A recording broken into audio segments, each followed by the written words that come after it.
ከማዳምሽ ጋር ሰላም መሆን ከፈለግሽ የምትፈልጊው ሁሉ እንዲሟላልሽ ትፈልጊያለሽ? እንግዳውስ ባለትዳርና የልጅ እናት እንደሆንሽ ንገሪያት። በተለይ ከቤት ውስጥ ብዙ ወንዶች ሜቢ ከ15 ዓመት ምናምን በላይ የሆኑ ወንዶች ልጆች የሚኖሩ ከሆነ እንደዛ ነው ማለት ያለብሽ። ለምን 21 ዓመትሽ አይሆንም?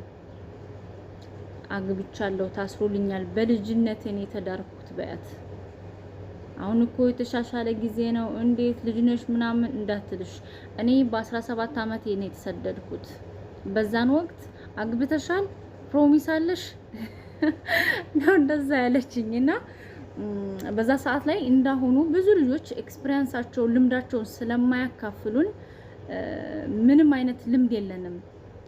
ስለዚህ የምናገኝበት መረጃውም ስለሌለን እኔ ሪያሊቲውን ነው የነገርኳት። ግን ሳድግ እያደኩኝ ስመጣ ያው ፊዚካሊ ለውጦች አሉና እንደ ቂጥሽ ተነቃነቀኩ ጡትሽ አደገ የእውነቴን ነው የምላችሁና እንደዚህ እስከ መባል ድረስ ደርሻለሁ።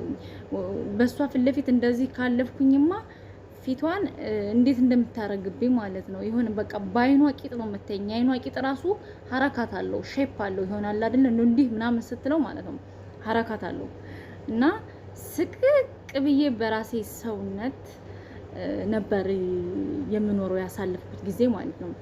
እግዚአብሔር ይመስገን አሁን ያለሁበት ቤት ሰውየውን ጨምሮ 9 ወንዶች አሉ። ትልቅ ሰዎች ናቸው። ባለትዳርና የልጅ እናት እንደሆንኩ ነው የነገርኳት።